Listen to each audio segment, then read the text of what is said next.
आज इस सेशन में ना अभी कैसा है ना कि अपन को पढ़ते पढ़ते भी अपन ने एक चैप्टर ऑलमोस्ट कंप्लीट कर लिया है ना।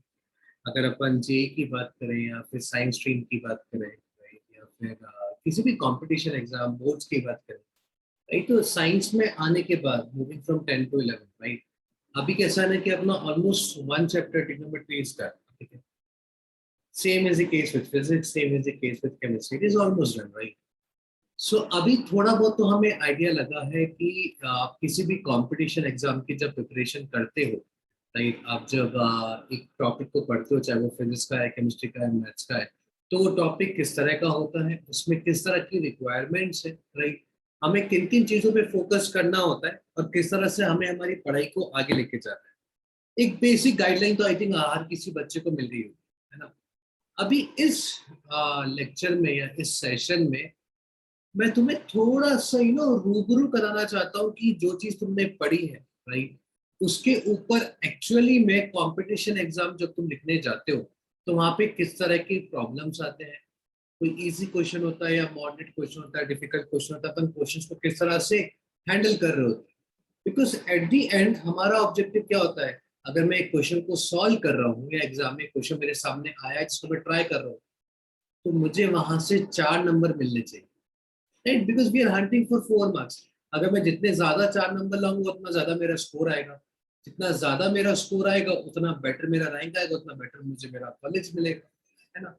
सो ये जो 2 साल का प्रिपरेशन है, जो 2 साल की ना कश्मकश है, एक रेस है, इसमें हमारा ऑब्जेक्टिव क्या है एट द एंड, कि हमारा स्कोर है ना।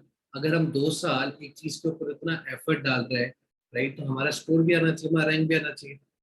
तो इस सेशन में हम बहुत सारी बातें करेंगे about trigonometry, about exam, about preparation, right. Trigonometry के क्वेश्चंस को किस तरह से हैंडल करना है, राइट। किस तरह से आपको एग्जाम में अपना स्कोर को मैक्सिमाइज करना है। तो मिला जुला के एक काफी बेटर तरीके से तुम्हें एक आइडिया मिल पाएगा अपनी आने वाले टाइम को या अपने आने वाले चैप्टर्स को प्रिपेयर करने के लिए। देखो, अभी कैसा है ना कि हम सब लोग पिछले 1 डेढ़ साल से कोविड में जी रहे हैं ना। कोविड में जी रहे हैं मतलब ऑनलाइन एजुकेशन में चल रहा है सारी की सारी तरह। और ऑनलाइन एजुकेशन में हम इतने ज्यादा घुस गए हैं ना, या फिर हम इतने ज्यादा रिलैक्स्ड हैं आज की डेट में कि कहीं ना कहीं हम पीछे होते जा रहे हैं। We are not moving further, we are going backwards. Backward क्यों? एक सिंपल सा एग्जांपल देता हूँ, है ना। अभी सपोज करो मेरा मेरा पैशन है कि मुझे हेलीकॉप्टर उड़ाना है। सो मेरा पैशन क्या है कि मुझे, या पैशन या इंटरेस्ट कुछ भी मान लो, right. So I want to ride, ride मतलब बैठना नहीं है, मुझे ड्राइव उड़ाना उसको खुद, right. I want to be the pilot. अभी सोच के देखो, अगर मैं तुम लोगों को बोलूं कि यार बैठ के तुम ना यूट्यूब पे वीडियोस देखो, ठीक है, हेलीकॉप्टर कैसे उड़ाना है, एक वीडियो देखो, 2 वीडियो देखो, उस वीडियो को दोबारा से देखो, राइट। फिर अगर तुम्हें कोई डाउट आता है तो दोबारा और देख लो उस वीडियो को। You watch that video 1000 times, कितनी बार भी देख लो। पर क्या एट द एंड, जब मैं तुम्हें फील्ड में लेके जाऊंगा और जब मैं बोलूंगा बेटा हेलीकॉप्टर, और इस हेलीकॉप्टर को अब तो उड़ा, तो बताओ क्या हम उड़ा पाएंगे? नहीं उड़ा पाएंगे, है ना। या हमें बहुत डर लग रहा होगा, बिकॉज हमें तब रियलाइज होगा कि यार मैं कुछ भी नहीं कर पा रहा हूँ उस हेलीकॉप्टर में। क्यों? बिकॉज मैंने किया क्या, मैं तो हमेशा से ऑनलाइन वीडियो देखा है भाई, उड़ाना कैसे है। आज की डेट में बहुत सारे बच्चे भाई क्या कर रहे हैं, या तो सिर्फ लेक्चर करते हैं, लेक्चर करने के बाद में कुछ भी नहीं कर रहे, या फिर लेक्चर करते हैं, लेक्चर करने के बाद में रिकॉर्डिंग देखते हैं, रिकॉर्डिंग एक बार देख लिया, अब मैं दोबारा क्लास का रिकॉर्डिंग देखूंगा, अरे मुझे डाउट आया मैं दोबारा क्लास का रिकॉर्डिंग देखूंगा। नहीं, रिकॉर्डिंग नहीं हुई, फिर ना भगवान की हनुमान चालीसा हो गया, बैठ के किए जा रहे किए जा रहे किए जा रहे। एक चीज ये भी समझो, नो मैटर तुम कितना भी रिकॉर्डिंग देख लो, राइट, नो मैटर सामने समझाने वाला तुम्हारा टीचर, तुम्हारा मेंटर कितना भी अच्छे तरीके से किसी भी चैप्टर को क्यों ना तुम्हें सिखा दे, है ना, एकदम प्रैक्टिकल बात कर रहा हूं मैं। जब तक तुम खुद मेहनत नहीं करोगे तब तक कुछ नहीं होने वाला, राइट। चाहे एक अच्छा टीचर पढ़ा ले, चाहे एक अच्छा टीचर तुम्हें एक सेशन दे दे जहाँ पे यार क्वेश्चन को फोड़ना कैसे है, तोड़ना कैसे है, वो सब सिखा दे, वो सब चीजें इररिलेवेंट है unless and until I have put in the effort. पढ़ाई चाहे फिजिक्स हो, केमिस्ट्री हो, मैथ्स हो, किसी में भी ऐसा नहीं। और किसी भी टीचर के पास में ऐसा कुछ नहीं कि बेटा तो ये गोली खा ले और कल तो एकदम चमत्कार करने वाला है। No, you have to learn, you have to put in the efforts, right. ये बात मैंने पहले भी बहुत बार बोली होगी, मैं आज भी रिआइटरेट कर रहा हूँ कि सेल्फ स्टडी भी उतना ही इंपॉर्टेंट है जितना इंपॉर्टेंट तुम्हारा क्लास अटेंड करना है। आज की डेट में मोर और लेस तुम सारे के सारे बच्चे सारी की सारी क्लासेस कर रहे हो, है ना? लेकिन खुद अपने आप से सवाल पूछ के देखो, क्या मैं क्लास खत्म करने के बाद में नेक्स्ट क्लास से पहले होमवर्क करता हूँ? क्या मैं लेक्चर नोट्स को रिवाइज करता हूँ? नहीं करता। मैं सिर्फ आ जाता हूँ, राइट। हर क्लास में, हर क्लास में मुझे हर टीचर अच्छा भी लगता है कि हाँ, आशीष सर बहुत अच्छा पढ़ा रहे हैं, अंशिका मैम बहुत अच्छा पढ़ा रही है, राजीव सर बहुत अच्छा पढ़ा रहे हैं, राइट। पढ़ा बहुत अच्छा रहा है, मेरे को समझ में भी आ रहा है। लेकिन एक चीज ये भी समझो, एग्जाम जब होगा तो तुम्हारा स्कोर नहीं आएगा। I am very sad to share कि नहीं आएगा। क्यों? तुम एफर्ट नहीं डाल रहे हो, है ना। एफर्ट कहीं ना कहीं डालना पड़ेगा अपन को, ठीक है। सो मैं हमेशा बोलता हूँ, पीछे जो गया वो गया, आज से शुरू करो अपना एफर्ट डालना, ठीक है। सो अगर अपन किसी भी प्रिपरेशन को देखें, है ना, एक बार मैं तुम्हें थोड़ा सा एक बार जेई का स्ट्रक्चर और कैसे अपन को पढ़ना है ताकि तुम इन एग्जाम को क्लियर कर पाओ, राइट, और एक अच्छे स्कोर के साथ क्लियर करो। देखो समझो, अभी अगर मैं देखूं मेरे पास कोई भी एग्जाम का प्रिपरेशन है, लेट्स से अपन चाहे हम जेई का एग्जाम लिखना चाह रहे हैं, या फिर हम सीईटी का एग्जाम लिखना चाह रहे हैं, या फिर मुझे बिट सेट लिखना है, मुझे डॉक्टर बनना है, right? इन सारे एग्जाम के साथ में मेरा बोर्ड का एग्जाम, यही अब अपना गोल है एट दी एंड, है ना। 2 साल के बाद हमें इन्हीं सारे एग्जाम्स की प्रिपरेशन करनी है। बोर्ड्स तो कैसा है, बोर्ड्स तो अपना कंपलसरी है, वो तो सारे के सारे बच्चों का होगा। साथ में जेई होगा, सीईटी होगा, बिटसेट होगा, नीट होगा।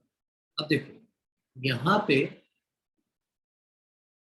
अगर मैं ऐसा सोचूं किसी भी प्रिपरेशन के क्या क्या पहलू होते हैं, सबसे पहली चीज आती है टीचिंग, फिर आता है सेल्फ स्टडी,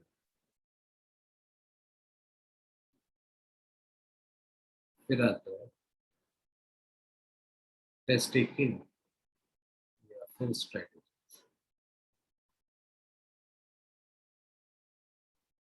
तब जाके आपका फाइनली स्कोर आएगा, जो स्कोर आपको चाहिए, ठीक है। सो अगर मुझे यहाँ पहुंचना है फाइनली, है ना, इस पर्टिकुलर जगह अगर मुझे पहुंचना है, तो मुझे ये चीजें फॉलो करनी पड़ेगी। ये तीनों की तीनों चीजें मेरी लाइफ में होनी चाहिए, है ना। अब टीचिंग की बात अगर करें तो ये अपने हाथ में नहीं होता, ये अपना टीचर के ऊपर डिपेंड करता है वो कैसा पढ़ा रहा है, राइट ना। टीचिंग में देखो, जो जो एस्पेक्ट्स हम कवर कर रहे हैं तुम्हारे लिए, हम तुम्हारा कंसेप्ट तुम्हें समझा देते हैं, हम तुम्हें एप्लीकेशन सिखा देते हैं देखो कैसे अप्लाई करना है। इन दोनों के थ्रू हमारा ऑब्जेक्टिव ये होता है कि तुम्हारा एक थॉट प्रोसेस डेवलप हो। बिकॉज एग्जाम में कैसा ना, एग्जाम में मैं नहीं रहूंगा तुम्हारे पास, तुम्हें ही रहना है, क्वेश्चन भी तुम्हें ही हैंडल करना है, साथ में तुम्हारा observation skills develop plus time speed, right, skills, ठीक है। अब एग्जाम में कोई भी क्वेश्चन आएगा तो वहां पे मैं तो रहूंगा नहीं, या कोई और शब्द तो रहेगा नहीं, बेटा ऐसा है वैसा है, देख इसको देख ऐसा दिख रहा है। तो तुम्हारा एक ऑब्जर्वेशन स्किल्स भी अपन को डेवलप करना है, थॉट प्रोसेस भी डेवलप करना है, टाइम स्पीड स्किल्स भी डेवलप करना है। बहुत बार हम सुनते हैं एक बच्चा प्रिपरेशन करता है लेकिन एग्जाम में स्कोर नहीं निकाल पाता, है ना। तुम्हारे साथ भी अभी शायद कुछ कुछ हो रहा होगा कि तुम अगर मेहनत कर रहे हो तो तुम हम जो टेस्ट लिख रहे हो संडे को, उसमें शायद स्कोर उस लेवल का नहीं आ पा रहा है जिस लेवल का तुम्हारा स्कोर आना चाहिए, है ना। तो आज मैं वही बातें करने वाला हूँ। कौन सी बातें? तुम्हारा स्कोर कैसे इनहेंस करोगे, राइट। स्कोर इनहेंस करने के लिए हमें क्या करना है, साथ में हमें हमारी पढ़ाई को किस तरह से करना है। एक बेसिक बात तो मैंने साफ साफ बोल दिया, अगर तुम ये सोचते हो कि इस वर्कशॉप के बाद में कुछ नहीं करना पड़ेगा और सिर्फ क्या कहते हैं, सिर्फ ऐसे ही नंबर आ जाएगा, तो नहीं होगा, राइट। मेहनत तो करनी पड़ेगी, मेहनत है। बोर्ड अलग होता है ना। जब मैंने बोर्ड को अलग लिखा है, बाकी सारे एग्जाम को अलग लिखा है। बोर्ड में कैसा होता है ना कि जो क्वेश्चन तुम्हारी बोर्ड की बुक में है, सिमिलर वैसा ही क्वेश्चन बोर्ड में आएगा या फिर सेम क्वेश्चन ही आएगा। इसका मतलब तुमने अगर वो क्वेश्चन किया तो तुम्हें तो सिर्फ कॉपी पेस्ट करना है। जेई सीईटी बिटसेट नीट, यहाँ पे क्या होता है ना, एग्जैक्टली वो क्वेश्चन नहीं आएगा जो बुक में दे रखा है, वो थोड़ा सा चेंज करके देगा। वो थोड़ा सा चेंज करके देगा तो तुम्हें वहां पे समझना पड़ता है कि इस क्वेश्चन में मैं क्या लगाऊं। सबसे इंपॉर्टेंट चीज, राइट, जो मैं आज बता रहा हूँ और इसको अगले 2 साल तो कम से कम याद रखना ही रखना। सबसे इंपॉर्टेंट चीज क्या हो जाता है, किसी भी क्वेश्चन में, किसी भी क्वेश्चन में अगर तुम्हें कुछ अजीब दिख रहा है, ठीक है, तुम्हें कुछ अजीब दिख रहा है कि यार ये यहाँ पे क्या कर रहा है, ये यहाँ पे नहीं होना चाहिए था, राइट, ये नहीं होता तो शायद मैं क्वेश्चन सॉल्व हो जाता, है ना। कुछ अजीब अगर तुम्हें दिख रहा है या फिर कुछ स्पेशल बात दिख रही है तुम्हें उस एक्सप्रेशन में, राइट, अजीब मतलब क्लियर हो जाता है, स्पेशल मतलब कुछ अच्छा, जैसे 3 4 5 दिख रहा है मेरे को, राइट। तो अगर 3 4 5 तीन नंबर्स दिख रहे हैं तो अपन को ये भी स्ट्राइक होना चाहिए कि पाइथागोरस थ्योरम के 3 नंबर्स होते हैं, 3 4 5। कोई भी एग्जामिनर कोई क्वेश्चन बनाता है ना, तो वो ये नहीं चाहता है कि तुम्हारे नंबर ना आए, राइट। ऐसा कोई एग्जामिनर नहीं चाहता है। सबसे पहले तो अपने दिमाग से ये बात निकालो, राइट। एग्जामिनर के दिमाग में क्या होता है कि यार मेरा बच्चा आंसर निकाले, वो चाहता है तुम आंसर निकालो, ठीक है। अब आंसर कैसे निकालोगे तुम, आंसर निकालने के लिए वो तुम्हें क्वेश्चन में हिंट देता है, ठीक है। कोई भी एग्जामिनर ऐसा नहीं करता कि वो क्वेश्चन में हिंट ना दे। अब सोचो, बहुत सारे क्वेश्चन मेरे पास भी आते हैं, राइट। मैंने तो ना सारे क्वेश्चन सॉल्व कर रखे हैं। मैं भी कई बार क्वेश्चन आता है तो क्वेश्चन को देखता हूँ, क्वेश्चन को देखता हूँ तो I look for those hints, है ना, कि यहाँ पे क्या हिंट है। और हिंट क्या होता है ना, हिंट होता है इस क्वेश्चन में अजीब सा क्या दिख रहा है, कुछ वियर्ड है क्या, राइट, या फिर कुछ मेरे को रिलेशन दिख रहा है क्या, राइट, कुछ खास बात दिख रही है क्या। जैसे ट्रिग्नोमेट्री की बात करें तो अगर ऐसा कुछ मैंने कोई फॉर्मूले में कोई टर्म है क्या, राइट, जैसा क्वेश्चन में दे रखा है वैसा कोई मेरे पास फॉर्मूला है क्या, फॉर्मूला या फिर फॉर्मूले की टर्म, अगर ऐसा है तो मैं वही वाला लॉजिक वहां पे यूज करता हूँ सबसे पहले। आया समझ में। कुछ अजीब दिख रहा है मतलब जो अजीब दिख रहा है ना, प्रॉब्लम तो वही कर रहा है ना, लॉजिकली सोच के देखो। अगर एक चीज तुम्हें वहां पे अजीब दिख गया, ये नहीं होता तो मेरा क्वेश्चन बन जाता, इसका मतलब तुम्हारा ऑब्जेक्टिव क्या है, उसको गायब कराने के ऊपर मेहनत करो। वो गायब हो जाएगा तो तुम्हारा क्वेश्चन सॉल्व हो जाएगा, वही तो हिंट है उस क्वेश्चन का, राइट। कुछ अगर तुम्हें स्पेशल दिख रहा है कि यहाँ पे ये नीचे 1/x क्यों है, एक्स तो हमेशा ऊपर रहता है, अच्छा एक्स हमेशा ऊपर होता है, एलसीएम ले लेते हैं और सिंप्लीफाई करते हैं, एक्स अपने आप ऊपर पहुंच जाएगा, जैसे ऊपर पहुंच जाएगा क्वेश्चन सॉल्व हो जाएगा। या फिर अरे यहाँ पे sin 2x है, ट्रिग्नोमेट्री की बात करें तो sin 2x है, sin 2x का मेरे पास कोई फॉर्मूला होता है क्या, अच्छा हाँ होता है, sin 2x का 2 sin x cos x, right. अच्छा यहाँ पे 1 - cos 2x लिखा हुआ है, 1 - cos, तो ऐसा कुछ फॉर्मूला कहीं मैंने पढ़ा है क्या। तो फॉर्मूले आपके दिमाग में याद होने चाहिए, इससे मैंने मैसेज में भी लिखा था, फॉर्मूला हर बच्चे को ट्रिग्नोमेट्री में याद होना चाहिए।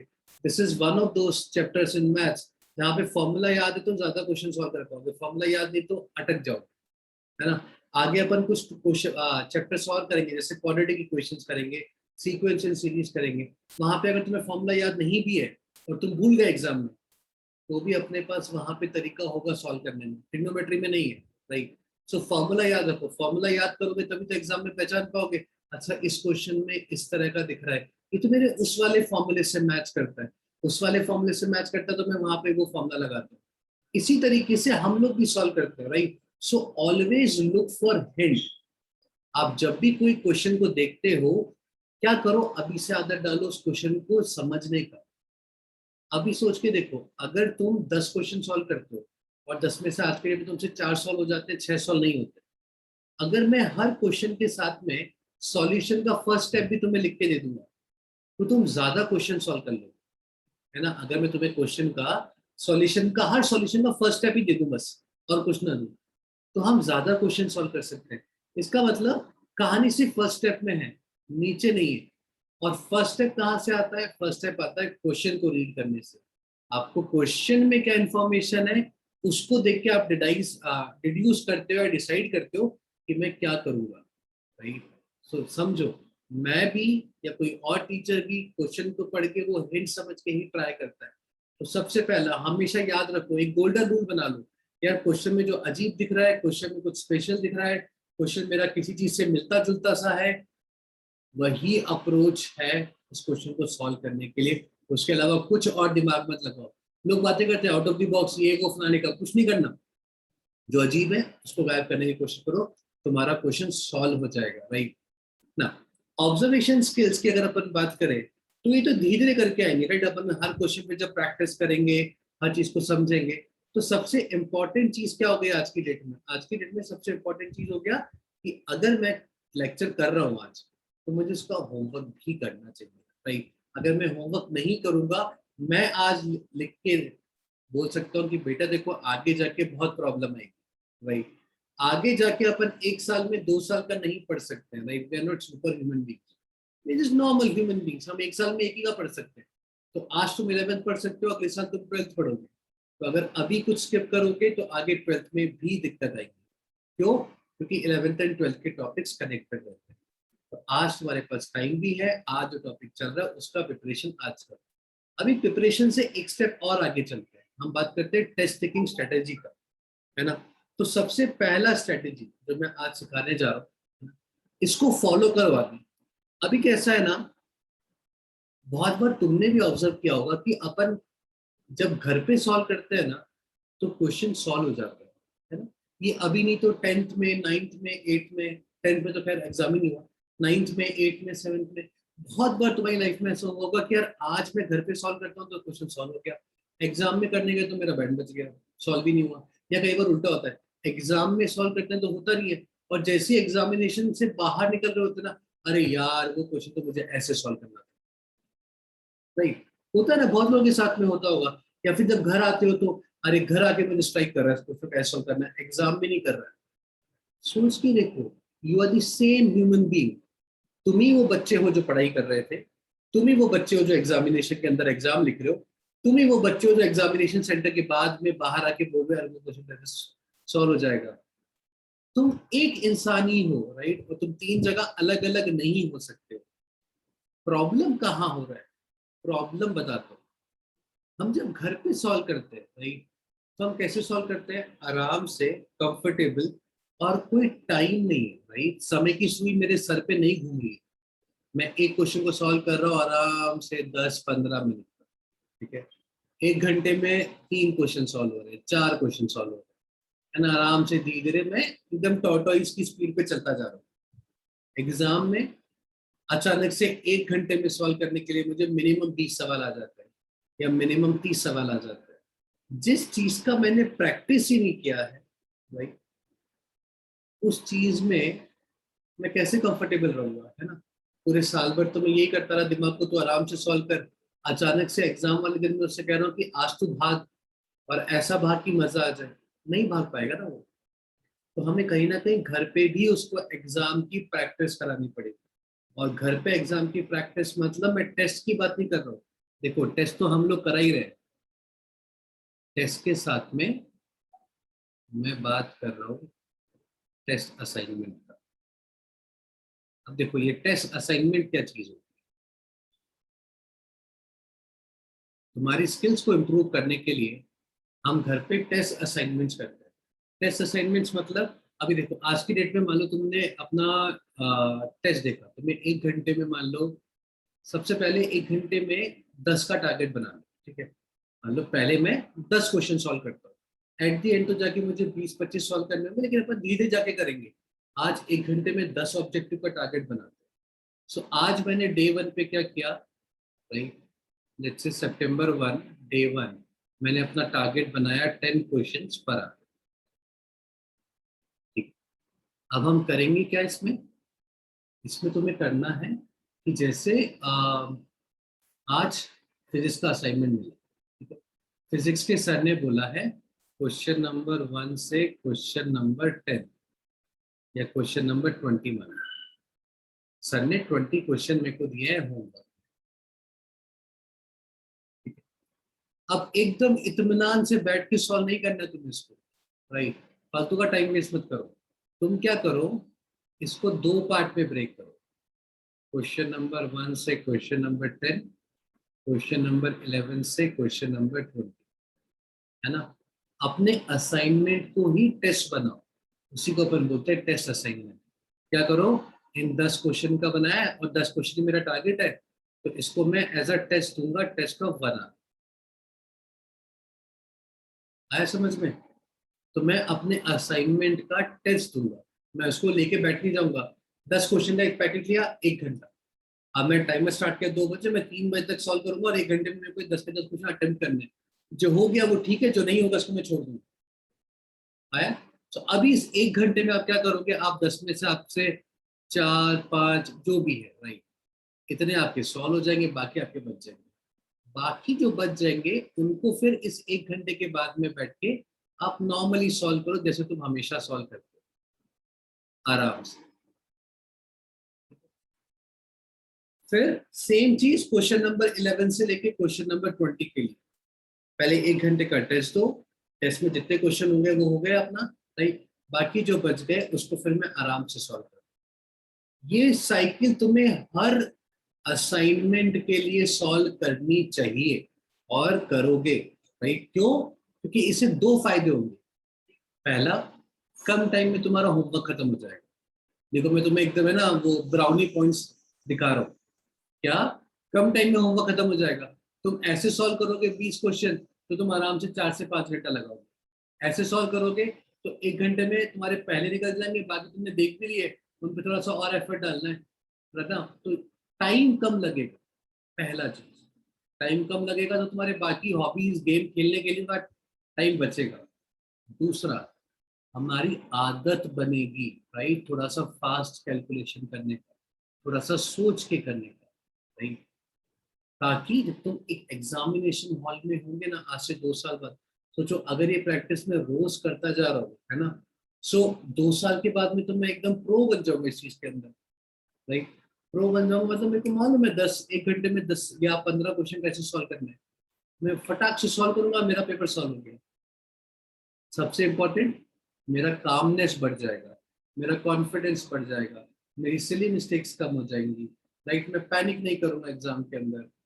और क्या चाहिए तुम्हें लाइफ में? सबसे बड़ी प्रॉब्लम ही एग्जाम में ये 3 होती है जो मेरा स्कोर कम कर देती है। उनके लिए आज तक हमने कुछ किया ही नहीं और अभी भी हम नहीं कर रहे हैं। हम सिर्फ क्लास कर रहे हैं और पढ़ाई कर रहे हैं, हम उसके साथ में कुछ नहीं कर रहे हैं। टेस्ट भी जो एक सर्टिफिकेट टेस्ट हो रहा है वो दे रहे हैं। तो अभी ये चीज इनकलकेट करो अपने उसके अंदर, right. This is the first step towards the test taking strategies. ये एक बार हो गया ना, तो अपना चीजें, राइट, जो अपना प्रिपरेशन है, जो स्कोर है, बढ़ने भी लगेगा और तुम्हें मजा भी आने लग जाएगा, राइट। Challenge yourself. मैं कह रहा हूँ अगर पहले दिन तुम्हारे मान लो 10 क्वेश्चन नहीं हो रहे, राइट, मान लो सर 10 भी नहीं हो पा रहा है, मैं तो 1 घंटे में 3 कर पाता हूँ, 4 कर पाता हूँ, तो कोई बात नहीं, 10 मत रख, 7 रख, 6 रख ले। जितना तुम कर पाते हो उससे एक ज्यादा, दो ज्यादा रख लो अपना टारगेट, है ना। अब 6 करने की कोशिश करो 1 घंटे में। आज नहीं होगा, कल नहीं होगा, परसों नहीं होगा, 3 4 दिन के बाद में तो दिमाग को आदत पड़ेगी ना। सोच के देखो भागने की। अगर मैं आज तुम्हें बोलूं कि मेरे को 20 किलोमीटर भागना है, तुम भाग पाओगे? नहीं। लेकिन मैं अगर रोज तुम्हें 1 किलोमीटर भगाऊं, फिर 1.5, फिर 2, ऐसे करते करते 2 साल के बाद में तुम 10 के, तुम 20 के, तुम 40 किलोमीटर भाग सकते हो, प्रोवाइडेड वी प्रैक्टिस, है ना। बहुत ही सिंपल सा अक्षर है, ठीक है, लेकिन उतना ही खतरनाक भी है। क्या? प्रैक्टिस।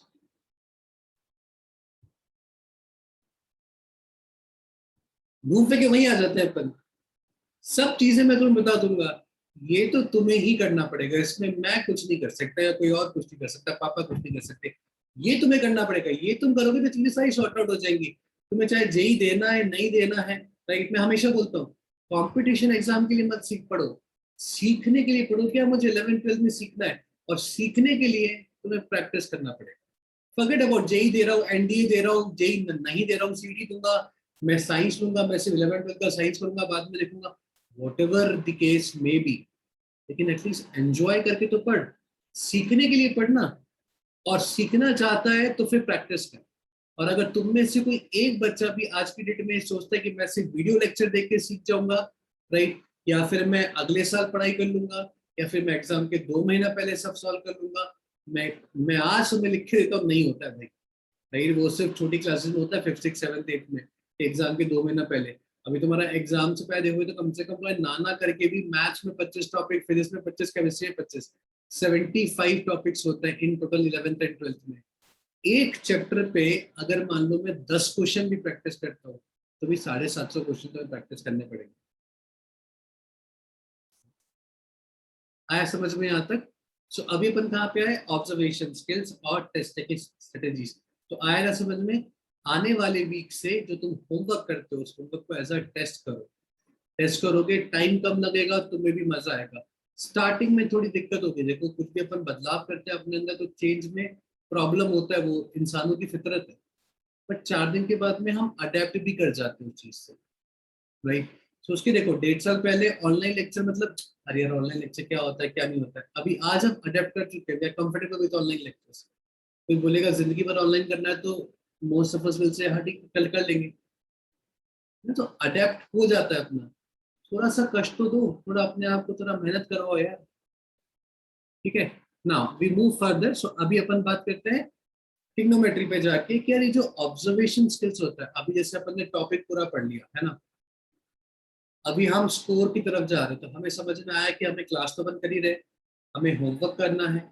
होमवर्क को हमें कैसे करना है वो भी हमने समझा। अभी 1 1 घंटे के टेस्ट बना के करेंगे अपन हमेशा।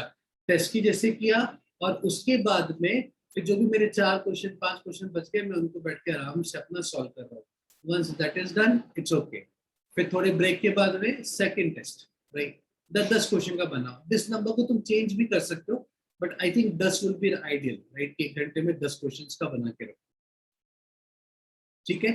तीसरा, जो मैंने एक बात बोली इंपॉर्टेंट, कि भैया आप वीडियो लेक्चर देखने से कुछ नहीं होने वाला जब तक तुम पढ़ाई नहीं करोगे। अभी अपन थोड़ा सा और आगे चलते हैं, ठीक है? सो अभी अपन चलते हैं, हमने ट्रिग्नोमेट्री सीखा है, राइट? अब जो मैं बात करता हूँ ना हमेशा कि यार ऑब्जर्वेशन स्किल्स देखो, ये देखो वो देखो, तो जेई में किस टाइप के क्वेश्चंस आते हैं, या जेई में या किसी भी एग्जाम में, राइट? अब सारे एग्जाम्स के नाम तो मैं बार बार नहीं ले पाऊंगा, नहीं तो इसे मैं नॉर्मली जेई बोलता हूँ। मैंने इसे जेई, तो ये मैं समझना मैं सिर्फ जेई की बात कर रहा हूँ, मैं बोर्ड्स के अलावा सारे एग्जाम्स की बात कर रहा हूँ, ठीक है? चाहे वो जेई का हो, चाहे आईसर का हो, चाहे एनडीए का हो, चाहे नीट का हो, कोई भी एग्जाम ले लो, पर्पज तो सबका सेम ही रहता है। सो अभी हमने एक चैप्टर पढ़ा है। अब सोच के देखो, किसी भी कॉलेज को अगर एडमिशन लेना है तो बोर्ड का एक एग्जाम तो होता ही है ना। उस एग्जाम के परसेंटेज पे क्यों नहीं लोग एडमिशन दे देते? क्यों अलग से एग्जाम लेने का जरूरत है?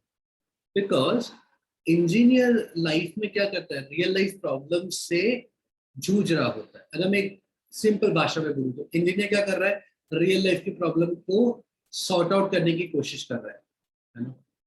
तो उसको रियल लाइफ एप्लीकेशन भी आना चाहिए, उसका एक सोच होना चाहिए।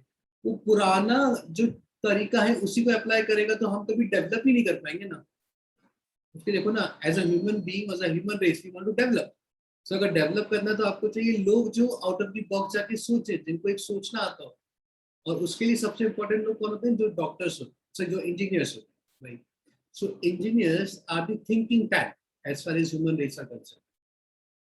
सो बोर्ड के थ्रू तो जो बच्चे का रिहाइड्रेशन बहुत अच्छा है, मतलब जैसे अपन बोलते नहीं क्लास में, अरे यार वो तो मक्कू बच्चा है, पूरा याद कर लेता है, रट्टा मार लेता है, पूरी पूरी किताब ही चाट लेता है, उसको तो नंबर आएंगे ना 95, बिल्कुल आएंगे, राइट? लेकिन लॉजिकली उसके दिमाग में कुछ होगा नहीं, है ना? वो उसी को किताब की भाषा ही बोल सकता है, उसको कुछ तुम हल्का सा घुमा के दे दो उसका बैंड बच जाएगा। इसलिए बोर्ड में अच्छा करना और किसी कंपटीशन एग्जाम में अच्छा करना, these are two different things. Board is easy, आपने पढ़ा वही आपसे पूछेगा, यहाँ पे क्या घुमा के देगा, घुमा के देगा तो आपकी स्किल सेट होनी चाहिए। इसलिए हर कॉलेज एडमिशन लेता है, राइट? एक एग्जाम के थ्रू अपना एडमिशन देता है, और उस एग्जाम में हम चेक क्या कर रहे हैं बच्चे का, बच्चा कितना सोच पा रहा है ना? अब सोच पा रहा है मतलब मैं डायरेक्टली क्वेश्चन तो उसको दूंगा नहीं, डायरेक्टली दूंगा तो वो तो बोर्ड वाला भी दे रहा है, फिर मैं बोर्ड के एग्जाम के मार्क्स से ही काम चला लूंगा। तो मैं क्या करूंगा ना, जो बच्चे ने सीखा है उसी को घुमा फिरा के ना, थोड़ा सा टेढ़ा मेढ़ा करके, थोड़ा सा नए कपड़े पहना के भेज दूंगा। लेट मी सी बच्चा पहचान पाता है कि नहीं पहचान पाता है ना? सो अभी देखो, मैं चाहूंगा क्या कि बच्चा स्कोर करे। क्यों? अगर सोच के देखो, अगर मैं एग्जामिनर हूँ और मैं चाहता हूँ बच्चा स्कोर ही ना करे, तो मैं तो ऐसा पेपर भी बना सकता हूँ ना जिसमें तुम्हारे नंबर ही नहीं आएंगे। लेकिन अगर मैं ऐसा पेपर बना दूंगा जिसमें तुम्हारे नंबर ही नहीं आएंगे, तो सारे के सारे बच्चे नीचे मिलेंगे मुझे, तो फिर मैं रैंक कैसे दूंगा? अगर मुझे बच्चों को रैंक देना है तो मुझे क्या चाहिए? बच्चे वाइड स्प्रेड होने चाहिए, है ना। एग्जामिनर का माइंडसेट समझो, जितना बच्चा स्प्रेड हो जाएगा ना कि ये टॉपर है, ये बीच वाला है, ये बीच के नीचे वाला है, ये बिल्कुल नीचे वाला है, तो उसके लिए भी इजी होता है ना, इसको इस कॉलेज में भेज दूंगा, इसको इस कॉलेज में भेज दूंगा। अगर सोचो सारे के सारे बच्चों का क्लस्टर एक साथ ही आ गया, तो अब मैं क्या करूंगा? कौन से बच्चे को कौन से कॉलेज में, सब एक जैसे भी दिख रहे हैं मेरे को। सो एग्जामिनर या एग्जामिनेशन पेपर का ऑब्जेक्टिव क्या होता है? बच्चा स्प्रेड हो जाए। अब स्प्रेड कैसे होगा? आप बहुत डिफिकल्ट बनाओगे तो फिर सारे बच्चे नीचे होंगे, आप बहुत इजी बनाओगे तो सारे बच्चे ऊपर होंगे, सबके स्कोर आ जाएंगे। आप मीडियम बनाओगे तो फिर सारे बच्चे बीच में ही होंगे, है ना। जो मीडियम वाला बच्चा होगा, जो इजी वाला बच्चा होगा, सब एकदम मिक्सर मैच हो जाएंगे। तो इसलिए आपका जो कोई भी पेपर, राइट, दुनिया जहान में तुम कोई सा भी पेपर उठा लो, ठीक है, तुम्हारा जो पेपर का डिस्ट्रीब्यूशन होता है वो हमेशा रहता ही है। इजी तुम्हारा करीब करीब 30 से 40% रहता है, मॉडरेट तुम्हारा 20 से 30% रहता है, और डिफिकल्ट तुम्हारा 10 से 20% ऑन एन एवरेज बता रहा हूँ, ठीक है। सो अगर देखो मेरा इजी का परसेंटेज लोअर वाला रहेगा तो मेरा मॉडरेट का फिर हायर वाला रहेगा, है ना, ताकि मेरे को करना भी तो 100% है, ठीक है। सो अगर इजी कम आया तो मॉडरेट थोड़ा ज्यादा आ रहा होगा, राइट। मॉडरेट थोड़ा कम आया तो इजी थोड़ा ज्यादा आ रहा होगा। डिफिकल्ट हमेशा 10 से 20% ही रहेगा। मतलब डिफिकल्ट कोई सा भी एग्जाम ले लो, चाहे तो बोर्ड का भी ले लो, राइट, स्कूल का भी ले लो, कोई सा भी, 20% डिफिकल्ट मतलब 20% निकाल दो, कितना बच गया? 80% मार्क्स। इसलिए अपन, तुमने नॉर्मली सुना भी होगा, लोग क्या बोलते हैं, 80% मार्क्स लाना इज थोड़ा सा इजी, मतलब मेहनत तो वहां पे भी लगती है, लेकिन 80% आ जाता है। 80 से ऊपर जाना है तो मेहनत लगेगी बहुत ज्यादा। क्यों? अब तुम डिफिकल्ट वाले क्वेश्चंस को हैंडल करना सीख रहे हो। सो अगर मैं समझू 40% अगर मुझे मार्क्स लेके आने, तो मुझे इजी वाले क्वेश्चन सॉल्व करने। इजी वाले नॉर्मली 40% तक होंगे, राइट, 30 से 40%। और मॉडरेट में मेरे पास 20 से 30% होंगे। और किसी भी कंपटीशन एग्जाम में, चाहे जेई मेंस हो, चाहे एनडीए हो, चाहे आपका आईसा का एग्जाम हो, केपीवाई हो, राइट, अगर आप 50% के आसपास का स्कोर लेके आ रहे हो, 50% इन एन एग्जाम, 50% का अगर आप स्कोर लेके आ रहे हो, तो आप टॉप के स्टूडेंट, आपका टॉप का ऑल इंडिया रैंक है। That is a truth. मतलब 50%। मैं तुम्हें क्यों समझा रहा हूँ? ताकि तुम्हारे दिमाग में फिक्स रहे, यार डिफिकल्ट है। ऐसा नहीं कि एग्जाम में डिफिकल्ट क्वेश्चन नहीं आएंगे, आएंगे ना, क्यों क्यों नहीं आएंगे? किस एग्जाम में डिफिकल्ट नहीं आते? आएंगे, लेकिन मैक्सिमम 20% तेरा डिफिकल्ट आएगा, 80% तेरे पास तेरे काम की चीज है, इजी और मॉडल। इजी अगर मान लो 40%, 30%, मिनिमम 30% मार्क्स तुम वहां से निकाल सकते हो। बाकी 20% अपने मॉडरेट से निकाल दो, तुम्हारा 50% बन जाता है। तुम्हें डिफिकल्ट में तो जाने की जरूरत भी नहीं है। अगर 50% बन गया तो तुम्हारी एक टॉप की रैंक आ रही है ना। ये मैं क्यों बता रहा हूँ? बिकॉज कई बार क्या होता है ना, हम क्वेश्चन को सॉल्व करते हैं, सर मुझसे ये क्वेश्चन सॉल्व नहीं हुआ। अरे ठीक है, 10 में से 10 सॉल्व नहीं होंगे, लेकिन कोशिश करना 10 में से 4 बार तो सॉल्व हो ही रहा है ना आज की डेट में। मतलब 50% तो तू आज भी कर पा रहा है। अभी 2 साल तू मेहनत करेगा तो 50 से तो ऊपर लेके जाएगा ही ना उसको। आया समझ में? सो अभी अपन क्या करेंगे ना, हम मॉडरेट वाले क्वेश्चंस को पकड़ना सीख रहे हैं। इजी वाले का तो मैं तुम्हें तरीका बता दिया, जो क्लास में करते हो, क्लास नोट्स को समझो, क्लास नोट्स के हर एक सवाल तुम्हें आने चाहिए, एग्जाम्पल्स करो, होमवर्क करो, होमवर्क करने के बाद में होमवर्क को टेस्ट असाइनमेंट की जैसे करो। इजी वाला पोर्शन अपना वही खत्म हो गया, 40% मार्क्स तुम्हारे फिक्स हो चुके हैं, है ना। क्लास नोट्स पढ़ना है, क्लास नोट के एग्जाम्पल करने हैं। आज की डेट में अगर मैं तुम बच्चों को बोलूँ ना कि मैंने क्लास में कराए हुए एग्जाम्पल तुमसे पूछूंगा, तो भी तुम्हारा 40% स्कोर नहीं आ पाएगा उस पेपर में। क्यों? बिकॉज क्लास में कराए हुए एग्जाम्पल ही दिमाग से चले गए हमारे पास। पढ़ता कौन है? है ना। सो इजी वाला जो 40% लेयर है किसी भी एग्जाम में, उसको सीखने के लिए क्लासेस करो, होमवर्क करो, होमवर्क को ऐसा टेस्ट असाइनमेंट करो, डन, इतना स्कोर तुम्हारा आ जाएगा। अगर तुम्हें इस स्कोर से और ऊपर लेके जाना है और अपना 50% तक पहुंचाना है, बिकॉज सिर्फ इजी से 50% नहीं पहुंचेगा, सिर्फ इजी वाले से मैक्सिमम 40% पहुंच पाएगा, हमें 40 को ऊपर लेके जाना है। और 40 में भी क्या होगा, एक आधा क्वेश्चन ऊपर नीचे होगा तो अपना 30% हो जाएगा इजी में। तो मुझे मॉडरेट वाले भी सॉल्व करना है। अब मॉडरेट वाले और डिफिकल्ट वाले, इन दोनों में क्या करता है ना वो, जैसा मैं बोल रहा था अभी, क्वेश्चन को घुमा के देगा। घुमा के देगा मतलब जैसा क्वेश्चन तुमने नहीं किया वैसा बना के देगा। और हम क्या देखते हैं, अरे यार ये तो क्वेश्चन मेरे को कराया नहीं है सर ने, ये मैं कैसे करूँ, तो मुझे आता ही नहीं, और हम छोड़ देंगे। छोड़ना नहीं, जितना थ्योरी है ना उतना सिखाया है, उसी से वो क्वेश्चन सॉल्व होगा। बस ऑब्जर्व करो उस क्वेश्चन में है क्या, और अपनी प्रॉपर्टीज को याद रखो, है ना। अब जैसे अपन चलते हैं एक्चुअली में क्वेश्चंस की तरफ। देखो यहां तक किसी को जो मैंने जैसे ये फर्स्ट वाला क्वेश्चन जे में आया हुआ क्वेश्चन है कभी। अब देखो यहाँ पे क्या कर रहा है, यहाँ पे वो कह रहा है tan theta plus cot theta की जो वैल्यू है, ठीक है, वो 2 दे रखी है और मुझे कॉस टू थीटा की वैल्यू निकालनी है। अब समझो, देखो इस क्वेश्चन को अपन सॉल्व कैसे करें, या जो मैं बात कर रहा था, थोड़ा सा ऑब्जर्व करो इस क्वेश्चन को। Tan theta plus cot theta की वैल्यू कितनी दे रखी है मुझे, 2, है ना। मुझे निकालना है कॉस टू थीटा। अभी सबसे पहले अप्रोच वन, है ना। अब देखो मैं मैपिंग करना सिखा रहा हूँ, क्वेश्चन को मैप कैसे करते हैं, अपने पास फॉर्मूले सारे याद है ना। तो अभी देखो, मुझे यहाँ पे दिख रहा है थीटा, यहाँ पे दिख रहा है थीटा, यहाँ पे दिख रहा है 2 थीटा, ठीक है। तो अब मुझे या तो थीटा को 2 थीटा में कन्वर्ट कराना पड़ेगा, है ना, या फिर मैं यहाँ से थीटा की वैल्यू निकाल लूं और थीटा की वैल्यू निकाल के यहाँ पे डाल दूं तो कॉस 2 थीटा का आंसर आ जाए। अब इधर देखते हैं क्या लिखा हुआ है, tan plus cot, right. tan और कॉट दिया उसने, देखो, है ना। इसका मतलब ऑब्जर्व करो, tan और कॉट लिखा है उसने, इसका मतलब tan और कॉट क्या होते हैं, एक दूसरे के रेसिप्रोकल होते हैं। तो सबसे पहले देखो मैं क्या करूंगा, कॉट को tan में कर दूंगा। क्यों tan में कर दूंगा, ये दो ट्रिग्नोमेट्री है ना अलग अलग, अभी कम से कम एक तो हो जाएगा, एक हो जाएगा उसको ना, मेरा वेरिएबल अगर दो से एक हो जाएगा तो ज्यादा बेटर है ना।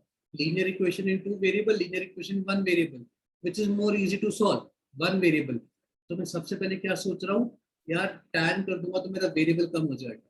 देखो क्वेश्चन को सॉल्व करने के पीछे मत जाना भी, यहाँ पे मैं क्वेश्चन को सॉल्व नहीं कर रहा हूँ, यहाँ पे 3-4 क्वेश्चन ऐसे होंगे जो तुम सॉल्व कर लोगे बड़े फटाक से। I am trying to make you understand how do we math problems, कैसे अपन रिलेट करते हैं जब एक क्वेश्चन दिया हुआ होता है और मुझे निकालना क्या है। तो जब मैं यहाँ पे देख रहा हूँ तो मुझे tan थीटा cot थीटा दिख रहा है, यहाँ पे cos 2 थीटा दिख रहा है। तो मैं क्या सोच रहा हूँ, यहाँ से यहाँ जाऊंगा कैसे। तो सबसे पहले यार cot है, इसका रेसिप्रो करता हूँ tan, तो मेरे पास सिर्फ tan हो जाएगा। अब क्या करूंगा, one upon something, one upon something लिखा तो एलसीएम लेता हूँ मैं इसका, tan square theta plus one upon tan theta is equal to 2, ठीक है। अभी देखो, अभी यहाँ पे 1 प्लस टेन स्क्वायर थीटा आ गया ऊपर, 1 प्लस टेन स्क्वायर थीटा को अपन ने फॉर्मूला याद आया मुझे यार, 1 प्लस टेन स्क्वायर थीटा तो सेक स्क्वायर थीटा होता है, sec square theta by tan square theta कितना हो जाएगा, 2 हो जाएगा। यहाँ से अपन ने सेक को साइन और कॉस में कन्वर्ट करा दिया, तो 1 upon cos square theta, tan theta को लिखा sine theta by cos theta. आया समझ में क्या कर रहा हूँ, यहाँ से कैंसिल हो गया तो कुछ मल्टीप्लाई करा, तुम्हारे पास क्या आ गया देखो, 2 sine theta cos theta is equal to 1। अभी 2 sine theta cos theta is equal to 1, 1 second देखते ही स्ट्राइक करना चाहिए, तो मेरा फॉर्मूला है 2 साइन ए कॉस ए वाला, तो क्या हो जाएगा, sine 2 theta is equal to 1, ठीक है। अगर साइन 2 थीटा 1 आ रहा है, इसका मतलब 2 थीटा कितना आ रहा होगा, 90 आ रहा होगा। क्या निकालना है मुझे, cos टू थीटा की वैल्यू। सो cos ऑफ 90 की वैल्यू निकालनी है। cos 90 कितना होता है, 0। मेरा आंसर आ गया यहाँ पे। देखो आया समझ में मैंने कैसे किया। मैंने यहाँ पे क्या, cot को 1/10 लिखता हूँ बिकॉज tan और cot दे रखा था। अगर यहाँ पे sin प्लस cot होता तो मैं क्या करता, sin cot में तो कोई रिलेशन नहीं है, तो cot को फिर cos theta upon sin theta में करो, ताकि एटलीस्ट कम से कम sin और cos में मेरी कहानी तो चलेगी, है ना। जैसे मुझे यहाँ दिखा sec और tan आ गया, तो मैंने कहा sec tan को अब मैं कैसे सिंप्लीफाई करूंगा, sin cos में कन्वर्ट करा देता हूँ। आ रहा है मैथ कैसे कर रहे हैं, पहला। दूसरा देखो, अगर तुम्हें फॉर्मूला याद होगा तो यहाँ पे भी स्ट्राइक करा होगा। हमने ये फॉर्मूला किया था एक, sine two theta is equal to 2 tan theta upon 1 + tan² theta. यहाँ देखो वही तो लिखा हुआ है, बस उल्टा लिखा हुआ है। 1 + tan² थीटा ऊपर है और tan थीटा नीचे है। आ रहा है समझ में। तो यहाँ पे मैं 2 से नीचे इस 2 को यहाँ ले आता हूँ, है ना, या फिर दोनों साइड 2 से डिवाइड करा दो, ऐसे कर लूँ। तो ये मेरा क्या हो जाएगा देखो, 1/sin2 थीटा। ये क्या हो जाएगा 1। यहाँ से भी क्या आया, sin2 थीटा 1 आ रहा है समझ में मैं मैप कैसे कर रहा हूँ। अब देखो, इससे मेरा फॉर्मूले याद होंगे तो चमकेगा, अगर फॉर्मूला याद नहीं है फिर तो क्या मतलब, अंधे को भी ना चमके 1 + tan² theta upon tan theta होता क्या है। तुम्हें अगर फॉर्मूला याद होगा तो तुम्हें चमकेगा कि यार यहाँ पे 2 कर दूंगा तो ये 2 tan थीटा अपॉन 1 + tan²थीटा, ये तो मेरा sin2 थीटा वाला फॉर्मूले का उल्टा लिखा हुआ है। आया समझ में। अगला अप्रोच थर्ड, है ना, दो तो इसी में ही होगी। अब देखो जुगाड़, क्योंकि at the end competition exam में क्या है, मेरे को तो 4 नंबर से प्यार है। कोई मुझसे ये तो ना पूछने वाला है कि तूने सॉल्व कैसे किया, है ना। अब थोड़े से देखो, है ना, चीटिंग वाले मेथड समझो, जहाँ पे हम सॉल्व नहीं कर रहे। अभी tan theta plus cot theta उसने कितना दिया, 2 दिया है ना। सोच के देखो क्या कोई ऐसा एंगल मिल सकता है जिसका tan और जिसका cot का वैल्यू का सम 2 आ जाए, जिसका tan थीटा और cot थीटा का वैल्यू का सम 2 आ जाए। सो tan थीटा, अगर मैं थीटा को 45 डिग्रीज ले लूँ, वन सेकेंड, मेरे को एंगल्स पे वैल्यू मालूम होनी चाहिए, tan 0 कितना होता है, tan 30 कितना होता है, 45 कितना होता है। वही याद नहीं होगा तो फिर कहाँ चमकेगा। आ रहा है समझ में, इसलिए मैं बार बार बोलता हूँ फॉर्मूले याद रखो, ट्रिग्नोमेट्री में तो एटलीस्ट। राइट, मैं बहुत कम फॉर्मूले याद करवाता हूँ, लेकिन ट्रिग्नोमेट्री में तो करने ही पड़ते हैं, वो तो है ही फॉर्मूला ड्रिवन चैप्टर। जितने ज्यादा जल्दी तुम्हें स्ट्राइक करेगा ना वो फॉर्मूला, उतना ज्यादा चांस है तुम्हारा क्वेश्चन सॉल्व करने का। अभी देखो मैं तो इस क्वेश्चन का बैंड ही बजा दूंगा, tan theta plus cot theta is equal to 2। मैंने जैसे क्वेश्चन देखा, अरे थीटा तो 45 डिग्री है, tan 45 प्लस cot 45 2 होता है, थीटा 45 तो cos 90 मतलब आंसर 0। 5 सेकंड में आंसर भी निकल गया मेरा, और मैं अपना जो भी ऑप्शन होगा 0 पे मार्क करके आगे भी चला जाऊंगा।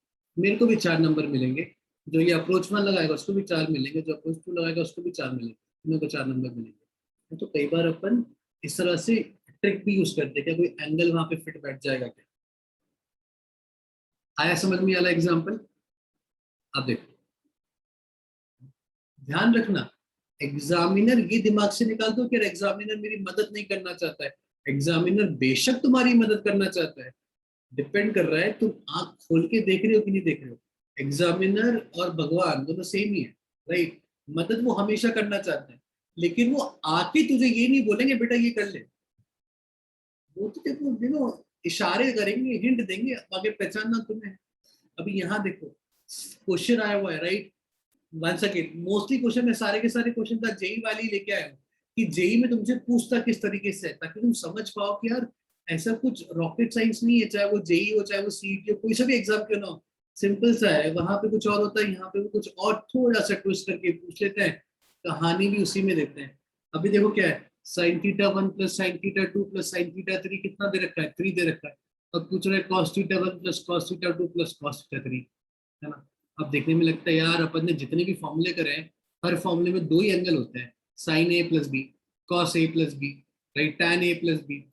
कभी अपन ने ए प्लस बी प्लस सी का तो कुछ किया ही नहीं है। या तो θ1 प्लस θ2 प्लस θ3 का आ रहा है, और ए प्लस बी प्लस सी का भी किया है, तो कब किया, कंडीशनल आइडेंटिटीज में।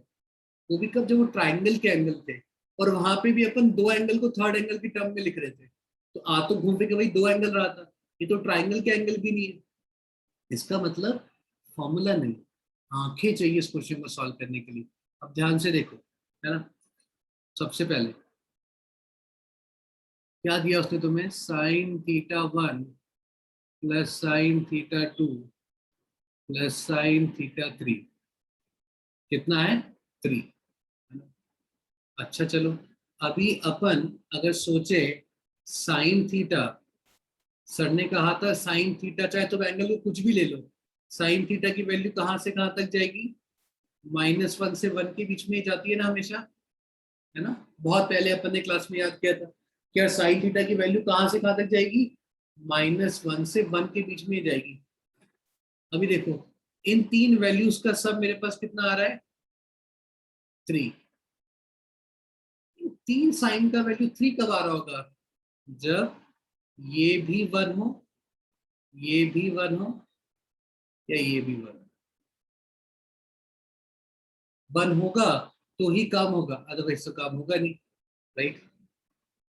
तो देखो, चमकी ना अपनी दिमाग की बत्ती यहाँ पे, करना क्या है? कुछ भी नहीं करना, साइन थीटा 1 1 होना चाहिए, साइन थीटा 2 भी 1 होना चाहिए, साइन थीटा 3 भी 1 होना चाहिए, अदरवाइज इस क्वेश्चन का तो सॉल्यूशन ही नहीं आएगा। और साइन थीटा 1 कब आता है, जब एंगल 90 डिग्री होता है, तो theta 1 is equal to theta 2 is equal to theta 3 is equal to 90 degree.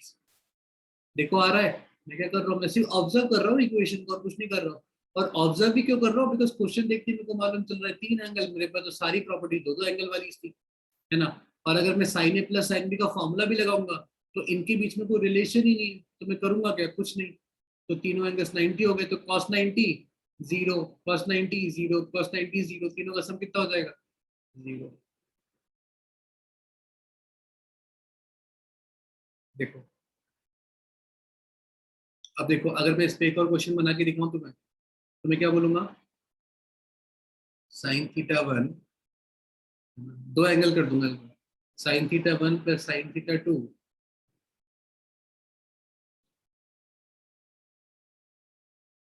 Is equal to 4, कम, साइन थीटा 1, ऐसे मतलब, एक और मैं का क्वेश्चन बना रहा हूँ, sign theta 1 plus sine theta 2 plus sine theta 3 and so on till sin theta n is equal to m. Find theta 1 plus theta 2 plus theta 3 and so on till theta n upon theta 1 into theta 2 into theta 3, है ना। ऐसा question बना के दे देगा वो। अब देखो exam में सोच के देखो, अगर ऐसा क्वेश्चन सामने आ जाए, साइन थीटा 1 से थीटा n तक का सम n आ रहा है, और मुझे थीटा 1 से थीटा n तक का सम अपॉन थीटा 1 से लेके थीटा n तक का प्रोडक्ट निकालना है। आधे बच्चे तो क्वेश्चन देखते ही छोड़ देंगे, राइट। अभी देखो, अभी तो ये मालूम है ना कि यार यहाँ पे क्या इतना लंबा है, मतलब कुछ ना कुछ तो ऑब्जर्वेशन लगाना ही पड़ेगा। ऑब्वियसली वो ये नहीं चाहता ना कि तुम गधा मजदूरी करो फालतू में। अब मैं अगर देखूंगा तो फिर मुझे मिल जाएगा साइन का सम एन आ रहा है, तो ये सारे के सारे 1 होने चाहिए तभी एन आ सकता है, और ये 1 होना चाहिए, ये भी 1 होना चाहिए, और तो कोई चारा ही नहीं है। अब अगर ये 1 होना चाहिए तो एंगल कितना होना चाहिए, π/2 होना चाहिए, तो सारे एंगल π/2 हो जाएंगे, मतलब सारे एंगल बराबर हो जाएंगे। तो थीटा 1 प्लस थीटा 1, सबको मैं थीटा 1 कर देता हूँ, तो ऊपर कितना हो जाएगा एन थीटा 1, और नीचे क्या हो जाएगा थीटा 1 की पावर एन, है ना। सबको थीटा 1 कर दिया, तो अपने पास आंसर क्या आ गया, अभी डाल दो, थीटा कितना निकाला है तुमने, π/2, सो एन अपॉन π/2 की पावर n-1, ये मेरा आंसर है। देखो, आया समझ में। सो ऑब्जर्वेशन स्किल्स मतलब आप क्वेश्चन को देखो, वो क्वेश्चन में खुद तुम्हें देगा। अभी इस क्वेश्चन को देख के समझो, साइन थीटा 1 से साइन थीटा n तक का value is equal to n, है ना। सोचो एग्जाम में ऐसा क्वेश्चन हमने तो कभी नहीं किया है, एग्जामिनर तुम्हें बना के दे रहा है ऐसा क्वेश्चन, क्यों, किसको, उसको क्या चाहिए, तुम देखो, तुम्हें देखोगे तो दिखेगा, जब मैं इतना लंबा एक्सप्रेशन दे रहा हूँ इसका मतलब कि मैं तुम, मुझे ही मालूम है सॉल्व नहीं होगा, लेकिन ऑब्जर्व करोगे तो तुम्हें कोई ना कोई एंगल, कोई ना कोई वैल्यू मिल जाएगी, देखो आया बच्चा लोग सेकंड समझ में? चलो अब ये वाला क्वेश्चन ट्राई करते हैं, है ना। क्वेश्चन क्या कह रहा है, if x is equal to root of 1 minus cos theta upon 1 plus cos theta, find the value of 2x upon 1 minus x square। अभी मैं तुम्हें 1 मिनट दे रहा हूँ, है ना। अभी तुम दिमाग लगाओ और मुझे 1 मिनट में इसका आंसर निकाल के बताओ, इसका आंसर ए है कि बी है कि सी है कि डी है, फटाफट से। जो भी अप्रोच तुम्हें लगानी है वो अप्रोच लगाओ, है ना। 1 मिनट है तुम्हारे पास, ट्राई करो फटाफट से। सर न्यूमरेटर में कॉस, इसलिए न्यूमरेटर को 1/sin भी लिख सकते हैं। न्यूमरेटर को 1/sin। 1/sin कैसे लिख देंगे? मतलब न्यूमरेटर और डिनोमिनेटर दोनों में कॉस, इसलिए कुछ तो 1/sin में लिखने का। cos थीटा 1/sin तो ही ना होता है बेटा। नहीं नहीं, मतलब नहीं देखो, अभी सबसे पहला अप्रोच, है ना, अगर मुझे फॉर्मूला याद है तो 1 + cos ऑफ थीटा कितना होता है, 2 cos² थीटा, और 1 - cos थीटा कितना होता है, 2 sin² थीटा। ये तो अगर मुझे फॉर्मूला याद है तो, याद है मैंने कहा था 1 + cos ऑफ एंगल दिखा, 1 - cos ऑफ एंगल दिखा तो हाफ एंगल में चला जाएगा वो। तो अब देखो मैं एक्स को डायरेक्टली क्या लिख दूंगा, 1 - cos कितना हो जाएगा, 2 sin² थीटा, नीचे 2 cos² थीटा, 2 से 2 कैंसिल हो जाएगा, sin²θ/2 अपॉन cos²θ/2 क्या हो जाएगा, अंडर रूट के अंदर tan²θ/2, बाहर निकल के क्या हो जाएगा, tan θ/2। ठीक है, ये आ गया अपने पास, ये आ गया x। अभी तुम्हें निकालना क्या है, तुम्हें निकालना है 2x अपॉन 1 - x²। तो क्या हो जाएगा, 2 tan x की जगह लिखूंगा 2 tan θ/2 अपॉन 1 - tan²θ/2। ये भी देखो अपना फॉर्मूला होता है, 2 tan A upon 1 - tan²A is tan2A। tan2A का फॉर्मूला है ना ये तो, ना। तो प्रतुल का आंसर सही है, tan थीटा ही आंसर आ रहा है अपना। आंसर हो गया सी। ये मैंने कौन सा अप्रोच लगाया, अगर मुझे तीनों फॉर्मूले याद है तो 1 + cos थीटा, 1 - cos थीटा, और यहाँ पे मैंने कौन सा वाला फॉर्मूला लगाया है, tan2 थीटा वाला। tan2 थीटा तुम याद करो, 2 tan थीटा अपॉन 1 - tan²थीटा होता है ना। tan ऑफ A + B में अपन ने A और B को सेम डाल दिया। अभी इसी का अप्रोच 2 देखो, ये अपने ज्यादा काम का है। सपोज करो, बहुत काम में आएगा ये टिग्नोमेट्री में। अभी देखो यहाँ पे क्या है, मान लो मैं फॉर्मूला भूल गया, है ना, मुझे फॉर्मूला याद नहीं है। अभी मेरे को तो 4 नंबर चाहिए। एक्स थीटा की फॉर्म में दे रखा है, फिर इसको सिंप्लीफाई करके ये थीटा की फॉर्म में आ जाएगा। ठीक है, तो अब मुझे इसको सॉल्व करना है। ठीक है, तो अब इसको सॉल्व करना, तो देखो मैं थीटा की वैल्यू कुछ भी ले लूँ, मेरा आंसर तो ना बदलेगा, मेरा आंसर तो सेम रहेगा। सो मैं थीटा को कुछ भी पुट कर देता हूँ। अभी थीटा को देखो मैं 0 पुट नहीं करूंगा, क्यों, क्योंकि यहाँ पे देखो 0 पे ये नॉट डिफाइंड हो जाता है कॉट थीटा। तो ऐसा कुछ एंगल पुट कर दो जिससे चारों ऑप्शन अलग अलग आंसर निकाल रहे होंगे। सो मैं थीटा को पुट कर देता हूँ 30 डिग्रीज। देखो मैं एकदम शाना बच्चा हूँ, मुझे कोई फॉर्मूला वॉर्मूला कुछ याद नहीं है ना। तो मैं कह रहा हूँ मैं थीटा को 30 डिग्रीज पुट कर देता हूँ। तो sin 30 कितना होगा देखो, 1/2। cos 30 कितना होगा, √3/2। tan 30 कितना होगा, √3। cot 30 सॉरी tan 30 कितना होगा, 1/√3। cot 30 कितना होगा, √3। अब थीटा को 30 डालने पे 2x अपॉन 1 - x² की वैल्यू इन चारों में से जो आएगी मैं उस पर टिक कर दूंगा, है ना। अब थीटा 30 डाल दो, यहाँ पे x निकाल लूंगा पहले मैं। x कितना हो जाएगा देखो, 1 - cos 30। cos 30 कितना होता है, √3/2। cos 30 √3/2। ठीक है, सो अभी देखो यहाँ पे √3/2 आ रहा है। अगर अपन 60 डाल देंगे तो देखो और अच्छा हो जाएगा ना, आ रहा है इम्प्रोवाइजेशन। या √3/2 आ गया। अभी यहाँ पे हाफ आता तो कितना मजा आ जाता। तो मैं एक काम करता हूँ, मैं तो 60 डाल देता हूँ। अभी 60 डाल दूंगा तो ये वैल्यू मेरी बदल जाएगी, बाद में देख लेंगे अपन। आया समझ में? पहले मैं 30 डाल रहा था, अब मेरे को लगा 30 पे तो पंगा हो रहा है ना, फालतू कैलकुलेशन बढ़ रही है। जब मैं आलसी कर रहा हूँ तो फिर कैलकुलेशन भी पूरी कम करता हूँ। तो अभी मैंने क्या डाल दिया 60 डिग्री। अब 1 माइनस कॉस 60, कॉस 60 कितना half, 1 plus cos 60, 1 plus half. अब इतनी तो मेहनत मैं कर ही लूंगा। 1 माइनस हाफ कितना हो जाएगा, हाफ। 1 प्लस हाफ कितना हो जाएगा, 50/2। मेरा आंसर कितना आ गया, 2 से 2 कैंसिल, 1/√3। जल्दीबाजी मत करना, अभी अपन ने x निकाला है, मुझे उसने ये पूछा है 2x/1 - x²। तो चलो अब मेरा आंसर भी निकालते हैं। सो 2x/1 - x², 1 - 1/3 कितना हो जाएगा, 2/3। तो नीचे हो गया 2/3, तो ये हो जाएगा 2/√3 इंटू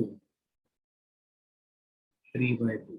2 से 2 कैंसिल, अपना आंसर आ गया √3। आप डालो थीटा को 60, ये आएगा √3/2, नहीं है मेरा आंसर। ये आएगा हाफ, नहीं है मेरा आंसर।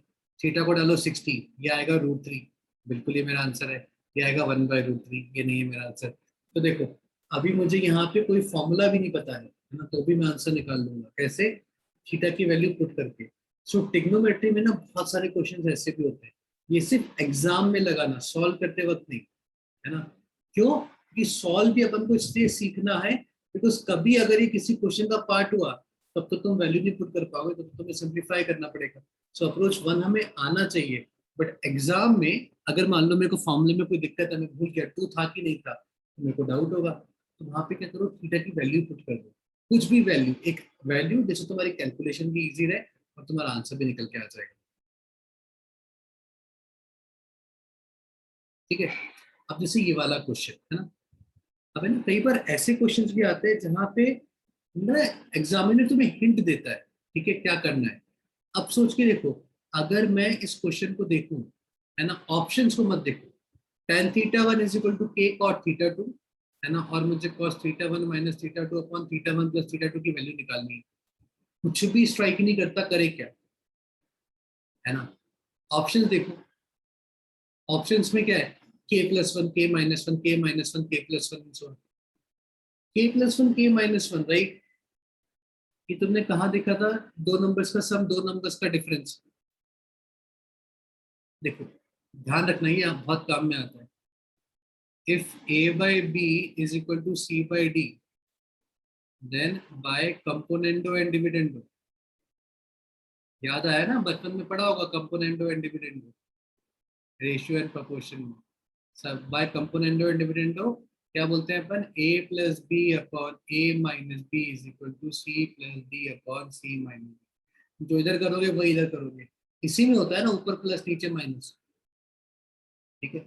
सो अभी मैं क्या करूंगा यहाँ पे, मेरे को आया समझ में कि यार ये जो चीज आ रही है, ये जो उसने ऑप्शन दिए मुझे, कैसे दिए, a+b/a-b जैसे ऑप्शन दिए। हमेशा ध्यान रखना, ऐसे ऑप्शन आएंगे तो सबसे पहले स्ट्राइक क्या करना चाहिए यार, कंपोनेंडो डिविडेंडो में ऐसा होता है। आ रहा है समझ में, मैथ कैसे कर रहा हूँ। मेरे को स्ट्राइक क्या, a+b, a-b जैसा फॉर्म मैंने कहाँ पढ़ा था, कंपोनेंडो डिविडेंडो में। तो मैं यहाँ पे कंपोनेंडो डिविडेंडो लगाता हूँ। अभी देखो मैं क्या कर रहा हूँ, tan थीटा को, और यहाँ पे कॉस है, तो tan को साइन कॉस में कन्वर्ट कर देता हूँ पहले तो sine theta upon cos θ1 = k cos θ2 upon sine theta. Cross multiply कर दो, मेरे को एक साइड में टिग्नोमेट्री चाहिए और एक साइड में के चाहिए, बिकॉज इधर टिग्नोमेट्री इधर के है। तो क्या बनेगा देखो, आ रहा है समझ में, मैं टिग्नोमेट्री को क्रॉस मल्टीप्लाई क्यों कर रहा हूँ, बस क्वेश्चन में भी वैसा ही है। कॉस θ1 कॉस θ2 इधर क्या बच गया, के अपॉन 1। अब लगाओ देखो कंपोनेंडो एंड डिविडेंडो, तो इधर क्या बनेगा, साइन θ1 साइन θ2। अब देखो, अब तो तुम्हें समझ में आ गया होगा आंसर कैसे आने वाला है, plus cos θ1 cos θ2 upon cos theta, denominator में से न्यूमरेटर माइनस करा देते हैं, माइनस साइन θ1 साइन θ2। तो जो लेफ्ट हैंड साइड पे किया वही राइट हैंड साइड पे करेंगे। न्यूमरेटर में डिनोमिनेटर ऐड किया है, डिनोमिनेटर में से न्यूमरेटर माइनस किया है। लेफ्ट हैंड साइड पे क्या बन जाएगा, cos A cos B प्लस sin A sin B। तो cos ऑफ θ1 माइनस θ2, नीचे क्या बन जाएगा, cos A cos B minus sin A sin B, cos of θ1 plus θ2, नीचे क्या बन गया, 1 प्लस के प्लस 1 को 1 प्लस के लिख सकता हूँ ना, 1 प्लस के अपॉन 1 माइनस के। देखो यही निकालना था ना, अपने आप निकल गया मेरा आंसर, क्या आ गया, 1 प्लस के अपॉन 1 माइनस के, सो 1 प्लस के अपॉन 1 माइनस के। देखो आया समझ में। तो यहाँ पे क्या हुआ, मेरे को ऑप्शन हेल्प कर रहा है, ऑप्शन बता रहा है करना क्या है, ए प्लस बी अपॉन ए माइनस बी जैसा फॉर्म दिख रहा है ना। देखो सारे ऑप्शंस होते हैं तुम्हारे पास एग्जाम में। अब देखो दूसरा वाला बच्चा, मतलब फॉर्मूले तो आते ही नहीं, कंपोनेंट और डिविडेंड स्ट्राइक ही नहीं करा एग्जाम में, तो क्या करेंगे, कोई बात नहीं, θ1 को पुट कर दूंगा, कुछ भी पुट कर दो, दोनों का डिफरेंस आएगा, ध्यान रखना है ना। तो एक को पुट कर दो 30 डिग्रीज और एक को पुट कर दो 60 डिग्रीज, सो कितना हो जाएगा, tan 30 is equal to k tan 60, tan 60 cot 60 cot 60 cot 60, ठीक है। तो cot 60 कितना हो जाता है अपना, tan 30 हो जाता है ना, cot 60 is tan of 90 minus theta, ये कैंसिल हो जाएगा, लो मेरे पास k की वैल्यू आ गई, ठीक है। अभी k की वैल्यू 1 आ गई, तो यहाँ पे डाल दो 30 और 60, ठीक है। तो ऊपर कितना हो जाएगा cos 30, नीचे कितना हो जाएगा cos 90, नीचे cos 90 हो गया, और cos 90 से कितना होता है 0, डिनोमिनेटर 0 हो गया, डिनोमिनेटर 0 हो गया, मतलब मेरा डिनोमिनेटर 0 हो जाएगा, के 1 करने पे डिनोमिनेटर 0 कहाँ हो रहा है, ए में हो रहा है, बी में तो नहीं हो रहा है, अरे सी में भी हो जाएगा, फंस गए अपन, दो ऑप्शंस आ गए अपने पास, ए और सी है ना, कोई बात नहीं, राइट, अपन को क्या दिक्कत है, दो एंगल लिए थे ना, कुछ और एंगल ले लो, ठीक है।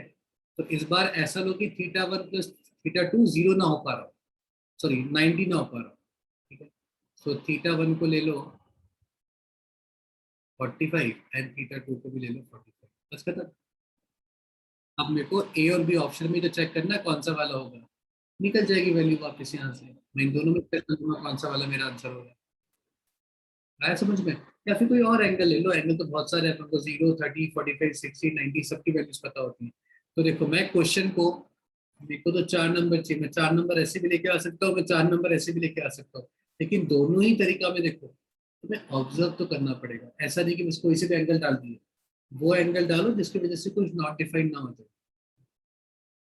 दूसरा ऑप्शंस, तो जब भी तुम क्वेश्चन को सॉल्व करते हो ना, देखो डे 1 पे शायद तुम्हें दिक्कत होगा, जैसे आज तुम्हें पहली बार टेक्निक क्या होगा कि sir k plus 1 k minus 1 दिखा तो कंपोनेंडो एंड डिविडेंडो लगेगा, लेकिन आज मैंने बताया है तो अब आगे से तुम्हें हमेशा याद रखेगा, जैसे ही दिखा m plus n upon m minus n, अच्छा m plus n upon m minus n, ये तो कंपोनेंडो डिविडेंडो से आता है, कंपोनेंडो डिविडेंडो किस पे लगाओगे, m बाय n पे लगाओगे, तो मुझे क्वेश्चन में सिंप्लीफाई करके m बाय n लेके आना है, अगर m बाय n आ गया तो फिर मैं कंपोनेंट और डिविडेंड लगाऊंगा और मेरा आंसर आ जाएगा, आ गई तुम्हारे पास एक बहुत बड़ी अप्रोच और आंसर भी आ जाएगा, right. So these techniques you need to learn, ये टेक्निक्स आती कैसे है, जब आप टेस्ट असाइनमेंट करते हो, राइट, कि 1 घंटे के टेस्ट में, बिकॉज जब तुम अपने दिमाग पे कंस्ट्रेंट डालोगे ना कि यार तेरे को जल्दी आंसर निकालना है, राइट, टाइम नहीं है, सोच सोच, इतना टाइम नहीं कि अपन सॉल्व कर पाएंगे, सोच कैसे 4 नंबर निकालेगा, तो वो अपने आप बताएगा, राइट। तुम लोग भी तो एक एक you guys are also human beings, right, and brilliant ones, right? तो सोचो, डालो अपने आप को उस प्रेशर में, लेकिन उसमें डालने के लिए हमें सबसे पहले पढ़ाई स्टार्ट करनी पड़ेगी, है ना।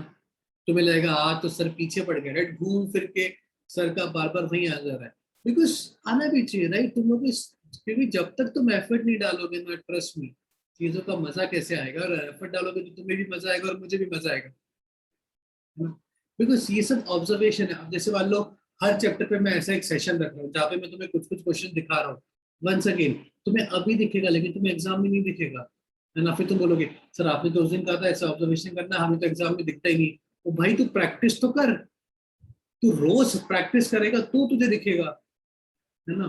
तू प्रैक्टिस नहीं करेगा, हाँ सर मस्त हेलीकॉप्टर उड़ा रहे हैं, मैं भी उड़ा लूंगा कल से ऐसे ही, ना भैया तुम क्रैश ही करोगे, तुम उड़ा नहीं पाओगे हेलीकॉप्टर को, जब तक तुम खुद रोज हल्का फुल्का प्रैक्टिस नहीं करते हो, है ना। और ये चीज सिर्फ एकेडमिक्स में नहीं है यार, ये लाइफ में याद रखो।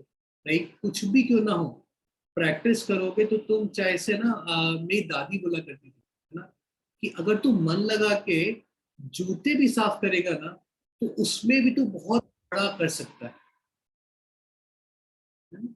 मन तो लगाओ पहले, है ना। वो what she mean by is, अगर तुम मन लगा के छोटी सी छोटी चीज भी कर लो दुनिया में, अगर तुम मन लगा के रोज एफर्ट डालोगे ना, तो वो चीज भी बहुत बड़ी होगी, और उसमें भी तुम चार चीजें और कर पाओ।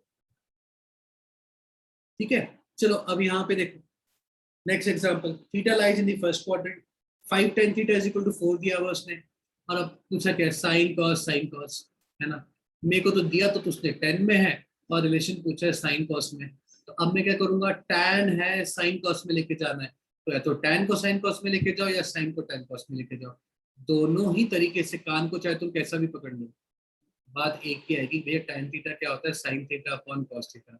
इसी रिलेशन के थ्रू हम इधर से उधर ट्रेवल कर सकते हैं, है समझ में। तो अब इसी रेशियो को अपन यूज कैसे करेंगे, टेन थीटा कितना दिया हुआ है यहाँ पे, 4/5। अभी यहाँ पे टेन थीटा कैसे बनेगा, साइन के नीचे कॉस होना चाहिए, साइन के नीचे कॉस कैसे लेके आऊंगा मैं, डिवाइड कराओ कॉस से, ठीक है। सो अगर ऊपर डिवाइड कराऊंगा तो नीचे भी डिवाइड कराना पड़ेगा, तो ऊपर नीचे कॉस थीटा से डिवाइड करा दो।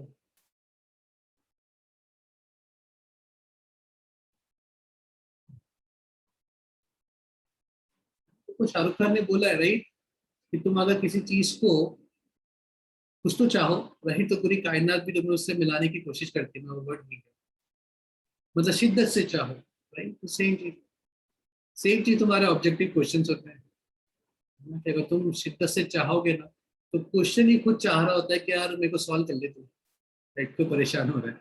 देखो टेन थीटा, और अगर तुम इसको भाग दिखाओगे कि यार नहीं यार तू डिफिकल्ट, तो भाग जाएगा वो फिर। टेन थीटा कितना है, 5/4, बस डाल दो, आंसर आ गया अपना,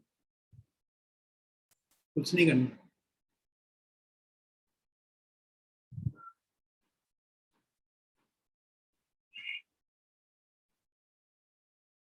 देखो अनदर क्वेश्चन,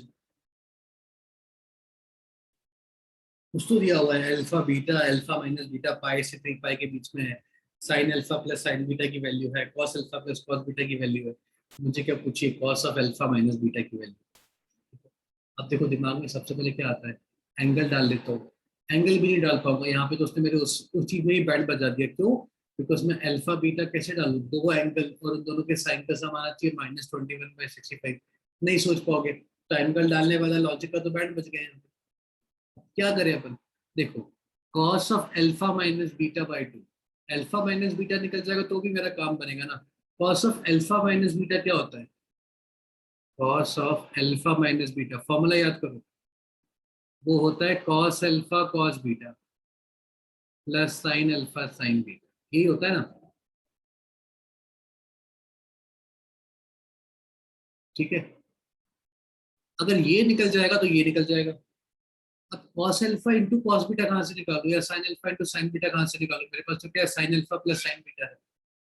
अब सोचो x प्लस वाई है, और मुझे x इंटू वाई चाहिए, x प्लस वाई से x इंटू वाई कैसे आता है, अगर तुम उसका स्क्वायर कर दो तो a प्लस बी का होल स्क्वायर, देखो, है ना, मेरे को क्या दे रखा है, a प्लस बी दे रखा है, और मुझे किस में इंटरेस्ट है, मेरे को तो ए बी में इंटरेस्ट है। तो मैं सोचा यार a प्लस बी और ए बी कहाँ आते हैं, तो मुझे फटाक से फॉर्मूला याद आ गया कि यार a square plus B square plus 2ab होता है a प्लस बी का होल स्क्वायर।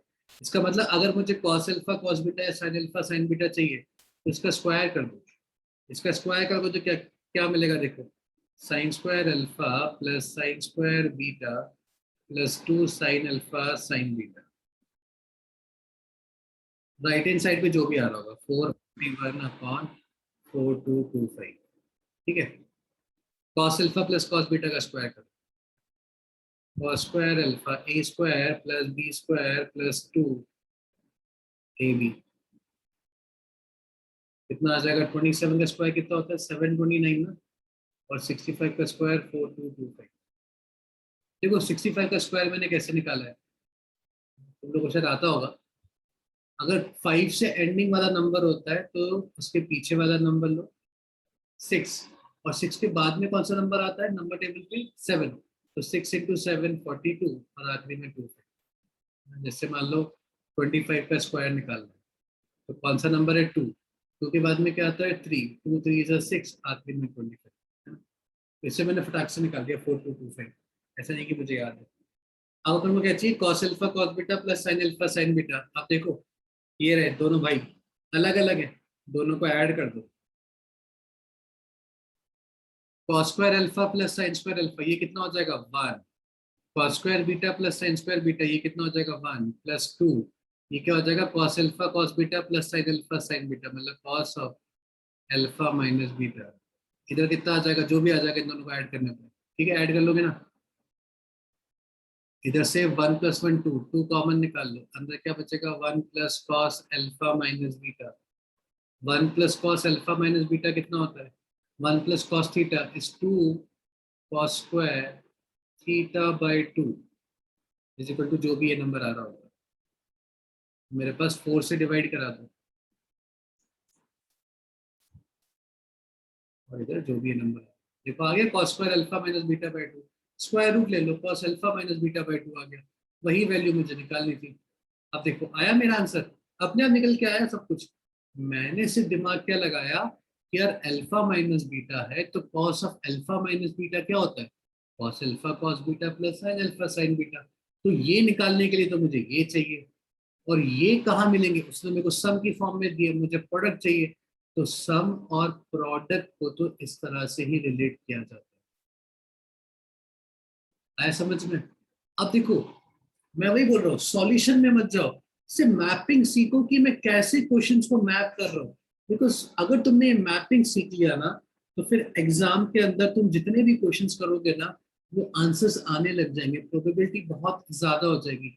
और यही मैपिंग हर चैप्टर में करते जाना था। सो आज पहली बार तुम लोग सुन रहे हो तो शायद अगले असाइनमेंट में जब तुम करोगे तो शायद उतना इफेक्टिव नहीं होगा, लेकिन फिर भी आंसर्स निकलेंगे कुछ कुछ के। करते जाएंगे करते जाएंगे करते जाएंगे तो एक दिन जाके अपनी नैया पार हो जाएगी। अभी देखो यहां तक सबको समझ में आया कि नहीं आया। अरे यार समय अपना बहुत जल्दी खत्म हो गया है ना। आज मुझे पहली बार रियलाइज हो रहा है केबीसी में जब वो बैंड बजता होगा तो अमिताभ बच्चन को कैसा लगता होगा। अरे यार अभी तो मैंने कहानी शुरू की थी, अभी तो बहुत कुछ बाकी डिस्कस करने के लिए, और अभी से समय समाप्ति की घोषणा होगी। एनीवेज कोई नहीं, राइट। तो कोई नहीं अपन और आगे ऐसे सेशन करते रहेंगे तो ये कहानी अपनी कंटिन्यू रहेगी, राइट, ताकि तुम्हारे दिमाग में चीजें जाए तुम और इफेक्टिव तरीके से ना अपनी प्रिपरेशन को कर पाओ। बिकॉज एट दी एंड हमें ये चीजें भी उतनी ही इंपॉर्टेंट है जितनी इंपॉर्टेंट तुम्हारा प्रिपरेशन है। तो अगर एक तरफ से टीचिंग एक तरफ से ये अप्रोच, बीच में क्या आएगा सेल्फ स्टडी जो तुम्हें करना है ना। सो इसी नोट पे है ना, so we come to an end for at least for this particular session. यहाँ पे किसी को कोई डाउट किसी को कुछ परेशानी है तो बोलो।